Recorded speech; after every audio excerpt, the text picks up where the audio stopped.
Hi guys, welcome to DTM's Reef.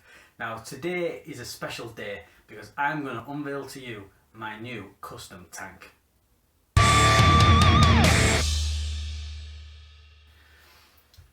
So as some of you may know, if you've been following my videos, following my channel, following my YouTube, my Facebook, you'll know that I've been wanting to do a new tank because I'm moving into a new house. I wanted something quite a bit bigger than what I've already got. I wanted a little bit of a challenge. I was going to go with a Red Sea Reefer 350. I've decided against that. I've managed to get hold of a custom tank. It is second hand, but it's in mint condition. My brother-in-law were using this for only a few months and he's decided to strip it down. He's sold me it on, and once you see it you'll agree with me, it's a beautiful tank.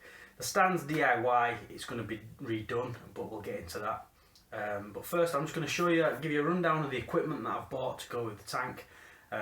And then I'll unveil the beast to you. So we'll start off with the sump area. You might notice that at the moment there's no baffles in my sump. I'm yet to decide where these baffles are going to go and what I'm going to do. But this is the equipment that's going to be running inside my sump.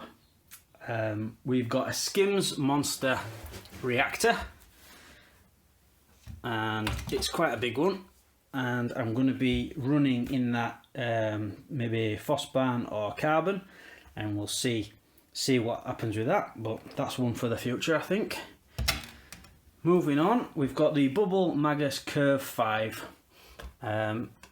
It's second hand as with the Skims reactor, but it's in mint condition, so you know that'll be good. That'll be up and running in the sump. The return, we've got a J-Cod DCT 6000. Now the reason that I've got this is because of the controller. I wanted something where I wasn't having to put my hands in the tank in order to turn it up and down or turn it off feed mode, whatever I wanted to do. It's all inside there and it's got it all. I'm unsure yet. I mean, I have got a Heim Compact 1000, I think it is, to run with the reactor, but I'm toying with the idea of teeing off from my return pump into my reactor as well as feeding the return to my tank. So that's the sump, guys. So we'll move on to the floor. So first of all, we've got a Max Spec Jaya, and this is the XF 130. So it's the smaller one, but it does give off a lot of power. Now this is what my brother-in-law was using in this tank, so I got this with it. So we'll be using that. Now eclongside that we'll be using this. Now, so we spent a little bit more money on this. This is the Vortec MP40 from Ecotech Marine, and that's going to be a nice addition, give me plenty of flow, and the two working side by side together I think is going to give me a lot of options, and I'm looking forward to seeing how they're going to work.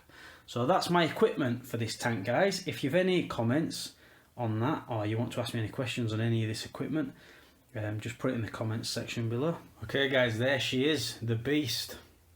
Now don't worry about the stand for a minute, because the stand, the structure wise it's staying the same, but the decorative wrapping that is done on it, all that's coming off, and it's going to be done with gloss boards, white gloss, so that's going to look really nice when I've finished it.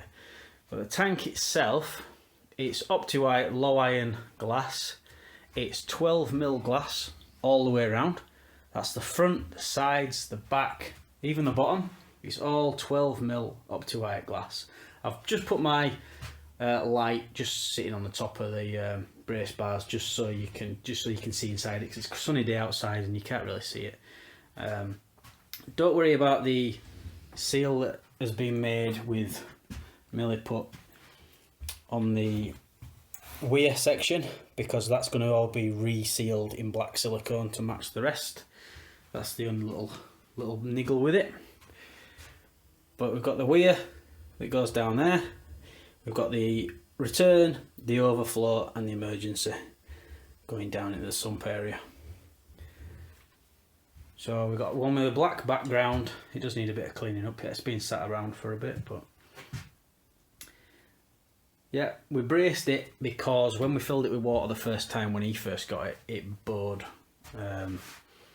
Not much, but not enough to want it in your living room thinking, is it going to break? So we braced it, because I am going to be going with a plenum, so you won't be able to see that anyway. But she's 44 inches long, she's 20 inches front to back, and 26 inches deep. That's what I was talking about with the depth. I prefer a deeper tank. I know some people prefer the shallow reefs, I prefer the deep tanks. Now the weir, the way that the weir's set, it gives a water level of 24 inches. So it's 24, 44 by 20. That's the water content of it. And that's it. So it overflows down through the bottom and into the sump area, but obviously the sump's not ready yet, so I can't show you that. But yeah, there she is.